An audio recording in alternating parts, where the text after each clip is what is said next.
आपण डिफरंट चॅप्टरमधील 4.8 बघतोय. त्यामधील क्वेश्चन फर्स्ट मधील काही एक्झाम्पल आपण आधीच्या लेक्चरमध्ये बघितलेले आहेत. तर क्वेश्चन नंबर फर्स्ट मधीलच काही एक्झाम्पल आपण आज बघणार आहोत आणि क्वेश्चन नंबर 2 मधील सुद्धा काही एक्झाम्पल आपण आजच्या लेक्चरमध्ये बघणार आहोत. तर बघा क्वेश्चन नंबर फर्स्ट मधील एक्झाम्पल नंबर 5 आहे integration of 3 to 5 1 upon root 2x + 3 minus root 2x - 3 into dx. आता हे एक्झाम्पल थोडंसं वेगळ्या टाईपमध्ये आहे. तर यामध्ये डिनॉमिनेटरला 2 रूट दिलेले आहेत. तर आपल्याला पूर्ण एक्झाम्पल सॉल्व्ह करून न्यूमरेटरला 2 टर्म तयार करायचे आहेत. म्हणजे आपल्याला 2 सेपरेट टर्म या ठिकाणी तयार करून त्यावर इंटिग्रेशन अप्लाय करायचं आहे. तर आपण या टाईपचे एक्झाम्पल्स डेरिव्हेटिव्ह मध्ये बघितले आहेत. इंटिग्रेशन सुद्धा आपण या टाईपचे एक्झाम्पल सॉल्व्ह केलेलं आहे इनडेफिनिट इंटिग्रेशन मध्ये. त्याचबरोबर लिमिट आणि कंटिन्यू मध्ये सुद्धा आपण ह्या टाईपचे एक्झाम्पल सॉल्व्ह केलेले. आता यामध्ये टाईप तोच आहे, फॉर्म्युला आपण तेच वापरणार आहोत. फक्त या ठिकाणी आपण करणार आहे काय, तर तो जो फॉर्म्युला आपल्याला या ठिकाणी करायचा आहे टर्म सेपरेट करण्यासाठी, तो फॉर्म्युला मात्र आपण सेम यूज करणार आहोत. पण त्यानंतर टर्म सेपरेट झाल्यानंतर आपण त्यावर इंटिग्रेशन अप्लाय करणार आहोत. ठीक आहे. तर मग यामध्ये आपण काय करणार आहे अशा टाईपचे एक्झाम्पल्स मध्ये, तर बघा let I equal to integration of 3 to 5 1 upon root 2x + 3 minus root 2x - 3 into dx.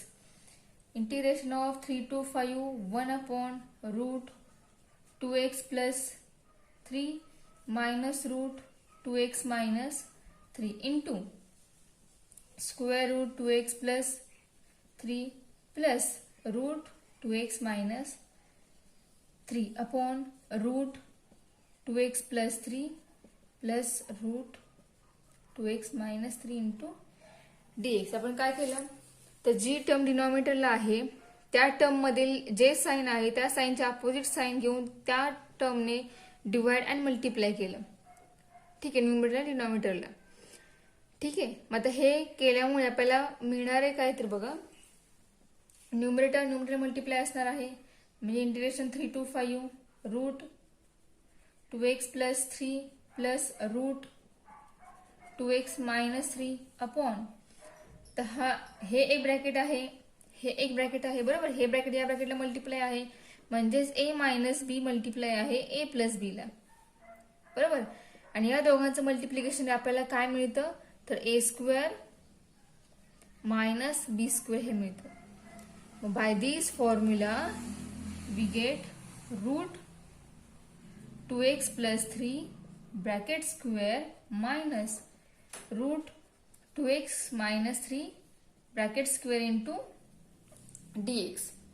ठीक आहे. ब्रॅकेट स्क्वेअर आहे, रूट आहे, म्हणजे काय होणार आहे, तर हे रूट आणि हे स्क्वेअर ते दोन्ही कॅन्सल होतील आणि आपल्याला काय मिळेल, तर root 2x + 3 plus root 2x - 3 upon 2x + 3 minus 2x - 3 into dx. Root आणि स्क्वेअर दोन्ही कॅन्सल झालेले आहेत. ठीक आहे. सो आता हे मायनस आणि मल्टिप्लाय होईल आतमध्ये. आपल्याला मिळेल काय बघा, integration 3 to 5 root 2x + 3 plus root 2x - 3 upon 2x + 3 minus 2x + 3 into dx. ठीक आहे.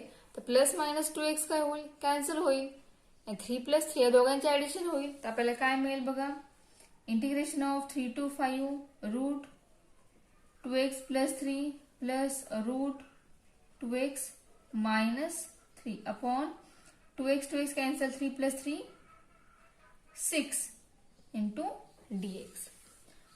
ठीक आहे. आपल्याला ही टर्म मिळाली आहे. तर ह्यामध्ये जो 1/6 आहे या दोघांचा बेस तो कॉन्स्टंट आहे, तो या इंटिग्रल साइनच्या बाहेर निघेल.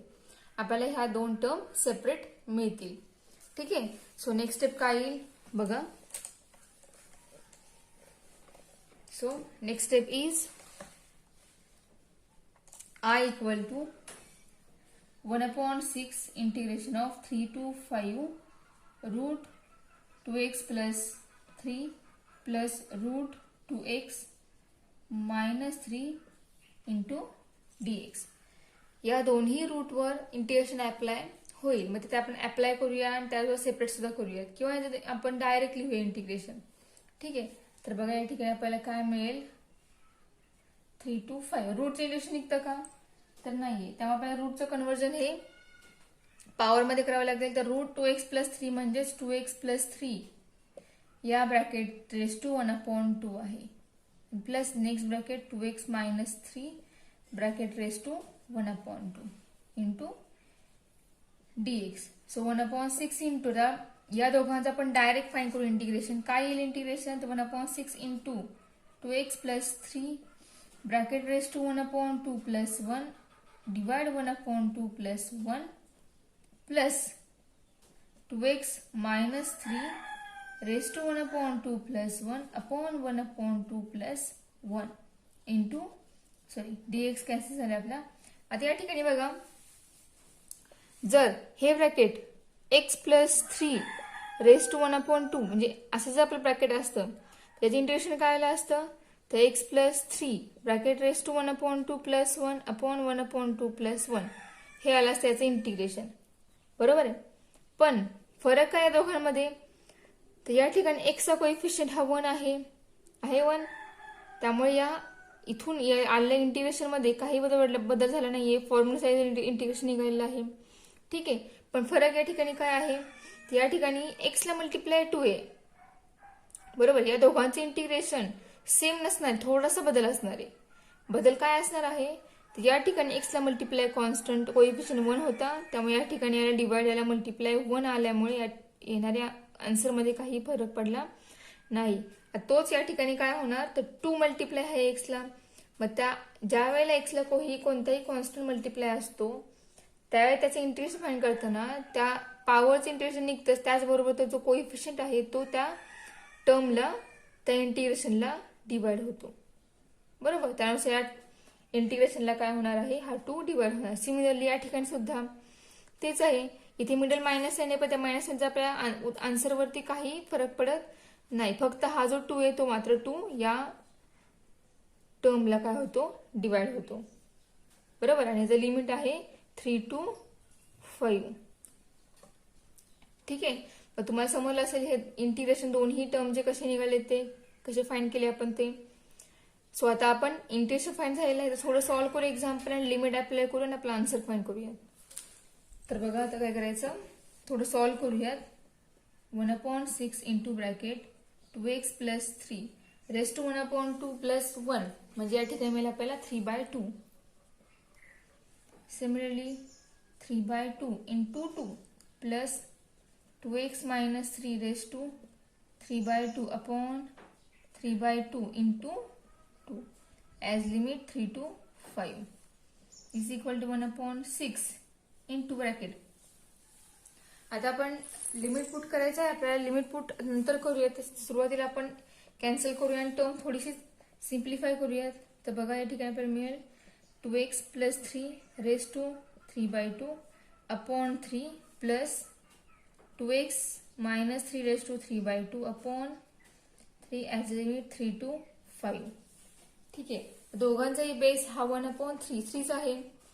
बरोबर. मग दोन्ही टर्म मधून 1/3 काय होईल? कॉमन निघेल. तर तो कॉमन काढूयात आणि आपले लिमिट जे आहे ते पुटअप करूयात. So next step is 1/6 into 1/3 into bracket upper limit put करूया 2 इंटू 5 प्लस 3 रेस टू 3/2. आता आपण या टर्म मध्ये अप्पर लिमिट पुट केलेलं आहे. यामध्ये सुद्धा अप्पर लिमिट पुट करूया आणि नंतर लोअर लिमिट पुट करूया. Plus 2x2 into 5 minus 3 raise to 3/2 put केलं अप्पर लिमिट. दोन्ही टर्म मध्ये आपण अप्पर लिमिट पुट केलं आहे. आता मायनस आता आपण लोअर लिमिट पुट करणार आहोत. तर हे एक ब्रॅकेट झालं आणि नेक्स्ट ब्रॅकेट 2x ने लोअर लिमिट किती आहे? 3 आहे. सो 2 इंटू 3 मायनस 3 प्लस पहिली टर्म आहे raise to 3/2 plus middle term and 2 into 3 minus 3 raised to 3/2. ठीक आहे. आपण काय केलं या ठिकाणी? तर दोन्ही टर्म मध्ये अप्पर लिमिट पुट केलेलं आहे मायनस दोन्ही टर्म मध्ये लोअर लिमिट पुट केलं. ठीक आहे. जरी तुम्ही पहिल्या टर्ममध्ये अप्पर लिमिट पुट केली त्यामधून जर लोअर लिमिट पुट केल्यानंतर मायनस केलं तरी चालेल आणि त्यानंतर सेकंड टर्मवर लोअर आणि अप्पर लिमिट पुट केलं तरी चालेल. कसंही करा, फक्त येणारं सोल्युशन आहे त्यामध्ये काही बदल झाला नाही पाहिजे, आन्सर मात्र आपला करेक्ट पाहिजे. तर बघा सॉल्व्ह करूयात आपण. 1/6 × 3 मिळेल आपल्याला 18 इंटू ब्रॅकेट 2 × 5 10 + 3 2 × 5 10 10 + 3 13^3/2 प्लस 2 × 5 10 10 - 3 आपल्याला मिळेल 7^3/2. Okay, minus into bracket 2 × 3 6 6 + 3 9^3/2 plus 2 × 3 6 6 - 3 3 3^3/2. ठीक आहे, थोडं सिम्प्लिफाय हे सॉल्व्ह करूयात. तर बघा आपल्याला काय मिळालं आहे 13^3/2 1/18 इंटू ब्रॅकेट 13^3/2 म्हणजे या ठिकाणी मिळेल 13 × √13. बरोबर आहे, तुम्ही दोन्हीही एकत्र करा म्हणजेच 13 × √13 म्हणजेच 13 × 13^1/2 आणि 13^1/2 प्लस आपल्याला मिळेल 13^3/2. आपण ह्या ऐवजी डायरेक्ट आपण ही टर्म लिहिली आहे. ठीक आहे, तुम्हाला याच्यावरून समजेल की 13^3/2 म्हणजे 13 × √3 कसं ते. ठीक आहे, यानुसारच आपण 7^3/2 जी आहे पॉवर ती आपण यानुसारच डिस्ट्रीब्यूट करणार आहोत. म्हणजे आपल्याला काय मिळेल बघा प्लस 7 × √7 मायनस मल्टिप्लाय करूया 9 आहे. आता बघा 9^3/2 आहे म्हणजे ते काय आहे तर बघा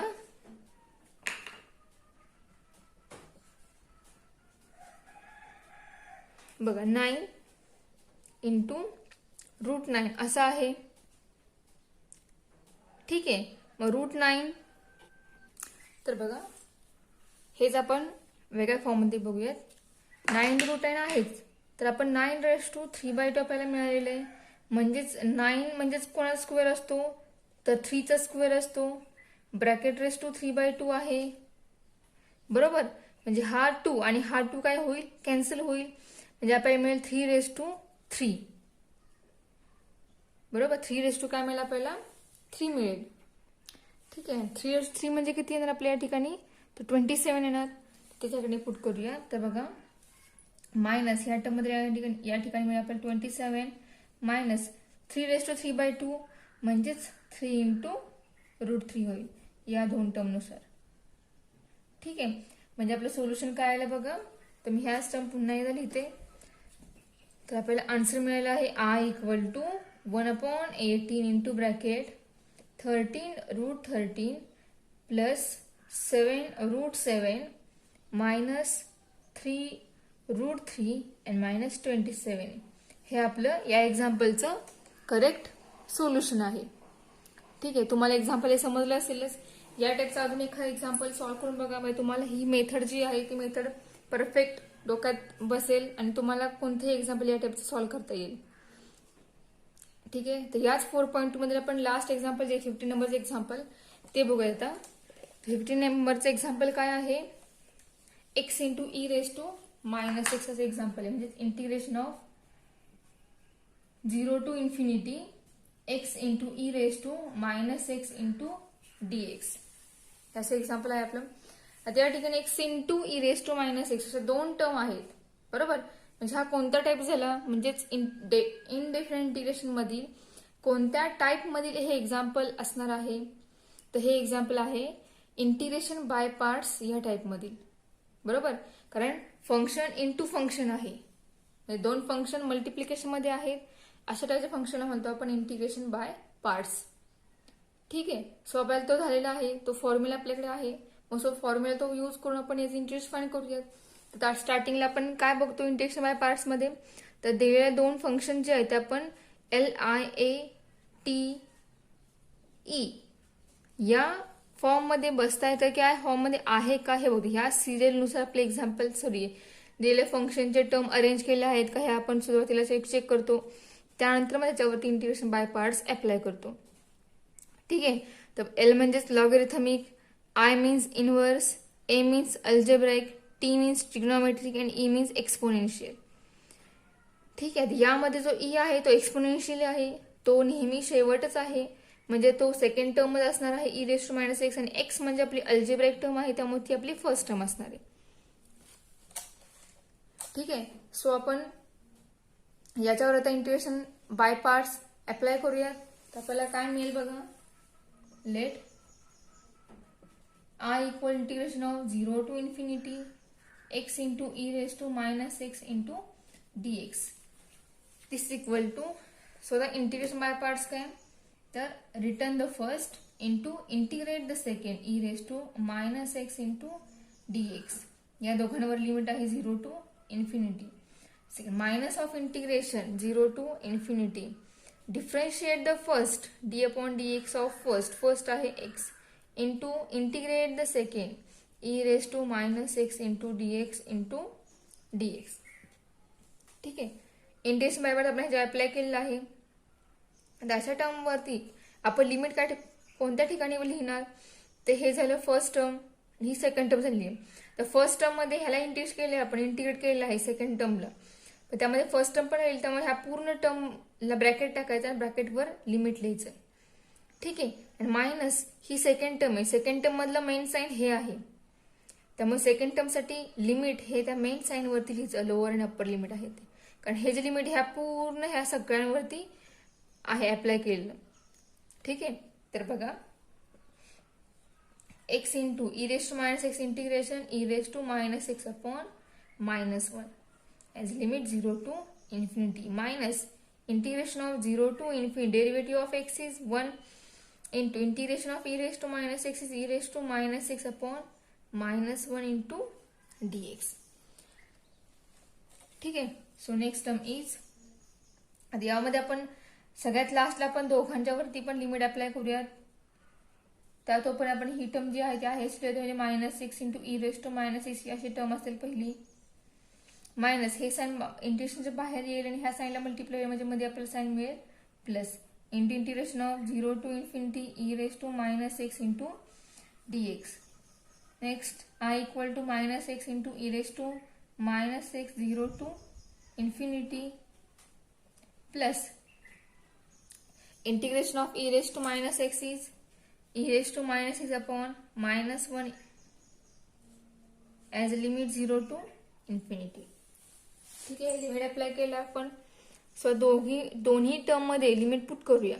आय इक्वल टू स्टार्टिंगला आपण अप्पर लिमिट पुट करतो म्हणजे minus infinity into E raise to minus infinity minus lower limit minus 0 into E raise to minus 0. ही झाली फर्स्ट टर्म आपण अप्पर लिमिट पुट केलेलं आहे, मायनस लोअर लिमिट सुद्धा पुट केले फर्स्ट टर्मवर, प्लस सेकंड टर्मला डिवाइड मायनस 1 आहे, तोच आपण डायरेक्ट इथे मायनस साइन करूयात. सो इंटू ब्रॅकेट आपल्याला मिळेल e raise to minus infinity minus E raise to 0. ठीक आहे.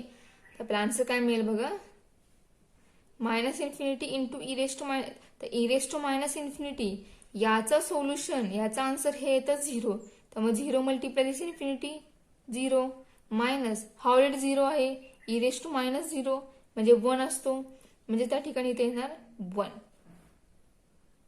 ठीक आहे. Minus E raise to minus infinity होणार 0 मायनस ई रेस टू 0 होणार 1. ठीक आहे. म्हणजे आपल्याला या ठिकाणी मिळेल बघा ई रेस टू, तर बघा या ठिकाणी 0 इंटू ई रेस टू 0 ह्याचं पूर्ण आन्सर काय होणार, सोल्युशन 0 येणार. ठीक आहे. सो ही पहिली टर्म पूर्ण काय झाली, पहिल्या टर्म मध्ये आन्सर 0 आलेला आहे, मायनस हे मायनस आणि हा मायनस काय होईल प्लस 1 होईल, म्हणजे आपल्याला या एक्झाम्पलचं आन्सर मिळालं +1. ठीक आहे. थोडासा बदल काय आहे या ठिकाणी, तर लिमिट 0 टू इन्फिनिटी आहे. ठीक आहे. आणि ई ची स्पेसिफिक एक व्हॅल्यू आहे आणि त्या व्हॅल्यूची निगेटिव्ह पॉवर मायनस इन्फिनिटी, म्हणजे त्या पूर्ण ह्याचा आन्सर काय असणार आहे 0 असणार आहे, E raise to minus infinity. बरोबर आहे. त्यामुळे त्या पूर्ण टर्मचं सोल्युशन काय मिळालं, 0 मिळालं. e⁻0 आहे तो असतो 1, मग त्यानुसार आपल्याला या एक्झाम्पलचं सोल्युशन मिळालं +1. ठीक आहे, तर आपण क्वेश्चन नंबर 2 बघूया आता. तर बघा 4.2 मधील क्वेश्चन नंबर 2 मधील सेकंड एक्झाम्पल आहे. Integration of 0 to 1/√2 sin inverse x upon 1 - x² raised to 3/2 into dx. आता या एक्झाम्पल मध्ये आपल्याला थोडासा वेगळा फॉर्म जो आहे म्हणजे सबस्टिट्यूशन मेथड जी वापरावी लागणार आहे, कारण यामध्ये डिनॉमिनेटर न्यूमरेटर दोन्हीमध्ये टर्म आहेत आणि या दोघांचे इंटिग्रेशन डायरेक्ट फाइंड होत नाही. तर आपण या ठिकाणी इंटिग्रेशन इंडेफिनिटेशन मध्ये सबस्टिट्यूशन मेथड जी आहे ती आपण वापरणार आहोत.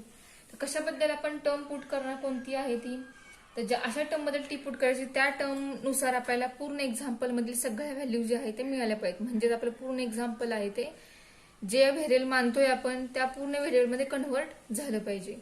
ठीक आहे, सो त्यानुसार बघा आपण काय करणार आहोत त्या ठिकाणी. So let I = integration of 0 to 1/√2 sin inverse x upon 1 - x² raised to 3/2 into dx. तर पुट काय करणार आपण, तर साइन इनवर्स एक्स बद्दल टी मांडणार. याच्या आपल्याला एक्स मिळेल, एक्स काय मिळेल, साइन टी. ठीक आहे, आणि डेरिव्हेटिव्ह काय येईल, आपण ज्यावेळेला पुट करतो कोणत्याही टर्म बद्दल त्यावेळेला त्या टर्मची डेरिव्हेटिव्ह फाइंड करतो. सो डेरिव्हेटिव्ह मिळेल 1/√1 - x² dx = dt. ठीक आहे, मग आता डेफिनेट मध्ये आपण ज्या सबस्टिट्यूशन मेथड वापरतो त्यावेळेला ती मेथड वापरल्यानंतर त्या ठिकाणी जे लिमिट आहे ते लिमिट x टेन्स टू असणार आहे. ते आपण लिमिट जे लेटर मध्ये त्या letter tends to limit change करायचे. ओके, सो ते चेंज करण्यासाठी आपल्याला काय करावं लागेल, तर आपण लिमिट हे x टेन्स टू आहे, सो ते चेंज करूया आपण. व्हेन x = 0 दिस इम्प्लाइज हे x = लिमिट आहे. मग x = घेऊन आपण t = लिमिट फाइंड आउट करूया. सो x = 0 देन दिस इम्प्लाइज t = साइन इनवर्स 0 = तर किती साइन हा 0 असतो, तर 0 या व्हॅल्यूसाठी साइनची व्हॅल्यू इनवर्सची व्हॅल्यू 0 असते. त्यानुसार आपल्याला आन्सर मिळालं 0. So next, when x = 1/√2 this implies t = sin inverse of 1/√2. So किती साइन म्हणजे किती एक्स असताना, म्हणजे बघा हे आपण या फॉर्म मध्ये हवं ते लिहूया. x = sin inverse of 1/√2. बरोबर, म्हणजेच हा साइन आपण इकडे आणूया, म्हणजे काय मिळेल आपल्याला, साइन x = 1/√2 मिळेल. बरोबर, मग साइन किती एक्स हा 1/√2 असतो, साइन π/4 हा असतो 1/√2. म्हणजे आपली x किंवा t ची व्हॅल्यू झाली π/4. ठीक आहे, सो आपल्याला मिळालं या ठिकाणी t π/4. ओके, सो आता लिमिट मिळालं आहे. आपण एक्झाम्पल हे टी मध्ये कन्वर्ट केलेलं आहे, लिमिट सुद्धा फाइंड केलेलं आहे. म्हणजे आपल्याला काय मिळेल बघा, आता सगळ्या व्हॅल्यूज आपण पुट करूया आपल्या इंटिग्रेशन मध्ये. सो इंटिग्रेशन ऑफ 0 असताना व्हॅल्यू 0 मिळाली आहे अँड 1/√2 असताना π/4 मिळाली. इंटू साइन इनवर्स एक्स ला आपण टी मांडले, सो टी अपॉन हे ब्रॅकेट याला पूर्ण √ dx बद्दल आपल्याला dt मिळालं आहे. बरोबर, म्हणजे या ठिकाणी राहणार काय, तर बघा थोडं आपण हे सिम्प्लिफाय करूया, तुम्हाला कळेल की आपण याच्याबद्दल डिनॉमिनेटर टर्म जी आहे ती कशी आपण या ठिकाणी लिहितोय ते. तर 0 to 1/√2 लिमिट आहेच असणार आहे. Sine inverse X upon bracket raise 3/2 आहे, म्हणजे हेच डिस्ट्रीब्यूट होईल 1 - x² raise to 1/2 into 1/1 - x² into dx. ठीक आहे, म्हणजे एक ब्रॅकेट असणार आहे, एका ब्रॅकेट 1/2 आहे, म्हणजे हे जे 1/2 आहे ह्या ब्रॅकेट बद्दल व्हॅल्यू मिळेल dt आणि हे ब्रॅकेट आहे असं राहणार आहे. मग याच्यामधला x, त्या x बद्दल आपण काय पुट करणार, साइन टी पुट करणार. म्हणजे आपल्याला काय मिळेल बघा, 1 - sin t इंटू dt. ठीक आहे, सॉरी साइन आपल्या इथं x² आहे त्यामुळे ठिकाणी मिळेल sin² t. म्हणजे आपलं पूर्ण एक्झाम्पल हे या टी मध्ये कन्वर्ट झाले आणि लिमिट पण आपलं 0 to π/4 हे t टेन्स टू आपण चेंज केलेलं आहे. ठीक आहे, सो 1 - sin² म्हणजेच काय, तर 0 to π/4 t अपॉन 1 - sin² म्हणजेच cos² t into dt. This implies 1/cos² 0 to π/4 म्हणजेच t into sec² t into dt. ठीक आहे, म्हणजे या ठिकाणी सुद्धा आपल्याला काय मिळालं तर दोन टर्म मल्टिप्लिकेशन मिळाले आहेत. म्हणजे या ठिकाणी सुद्धा आपल्याला इंटिग्रेशन बाय पार्ट जो रूल आहे तो वापरावा लागेल. तो रूल काय आहे तर बघूया, तो रूल अप्लाय करूया. म्हणजे आपल्याला काय मिळेल बघा, I इक्वल टू बघा स्टार्टिंगला आपण जी टर्म माहिती आहे 0 to π/4 t into sec² t into dt. आपला रूल आहे LIATE लॉगॅरिथमिक. यामध्ये बघा टी हा अल्जेब्राइक आहे आणि सेक हा ट्रिग्नॉमेट्रिक आहे. म्हणजे ही आहे सिक्वेन्स बरोबर आहे. म्हणजे याला आपण फर्स्ट टर्म आणि याला सेकंड टर्म कन्सिडर करू शकतो. सो इंटिग्रेशन काय मिळेल, return the first integrate the second sec² t. आपण याला कंबाईन देऊया integration into dt. Minus of integration differentiate the first into integrate the second into dt. या सगळ्याला कंबाईन लिमिट आहे 0 to π/4 is equal to t into sec² integration. आपल्याला माहिती आहे sec² integration काय निघतं तर tan t minus of integration derivative of t is 1 and integration of sec² is tan t as limit 0 to π/4. The next term is t into tan t minus integration of tan t. one constant tan t चं integration काय निघेल the log of mod sec t as limit 0 to π/4. तुम्ही इथं mod consider करू शकता किंवा mod consider नाही केलं तरी चालेल. सो आता आपण लिमिट पुट करूयात. लिमिट पुट करून आपल्याला काय मिळेल तर बघा, सुरुवातीला आपण अप्पर लिमिट पुट करूया. म्हणजेच π/4 into tan π/4 minus log of sec π/4. ठीक आहे, अप्पर लिमिट पुट केलेलं आहे. मायनस आता लोअर लिमिट पुट करूया. लोअर लिमिट काय आहे 0 आहे. 0 into tan 0 minus log of sec 0. ठीक आहे, मग नेक्स्ट टर्म काय मिळेल तर बघा π/4 tan π/4 1 असतो.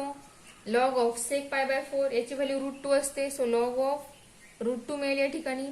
Minus next bracket first term 0 झालेली आहे. Second term log of sec 0 1 असतो. ठीक आहे, म्हणजे लॉग 1 आले या ठिकाणी. So next term is π/4 minus log √2 minus 0 आहे. लॉग 0 हा 0 असतो, म्हणजे पूर्ण टर्म 0 झालेली आहे. म्हणजे आपल्या या एक्झाम्पल सोल्युशन मिळालं I equal to π/4 minus log √2. ठीक आहे, आपले एक्झाम्पल कम्प्लीट झालेलं आहे. यातीलच काही एक्झाम्पल आपण नेक्स्ट लेक्चरला बघूयात. जे आपण आता एक्झाम्पल सॉल्व्ह केले आहे त्यानुसार तुम्ही अजून या टाईपचे एक्झाम्पल ट्राय करा आणि सॉल्व्ह करा. म्हणजे तुमचा डेफिनेट चॅप्टर जो आहे तो तुम्हाला चांगला समजेल. लिमिट पुट करायचं कोणतं, कधी करायचं पुट हे तो तुम्हाला चांगलं समजेल. ठीक आहे, सो प्रॅक्टिस करा. आपण यातलीच काही एक्झाम्पल ही नेक्स्ट लेक्चरला बघूयात.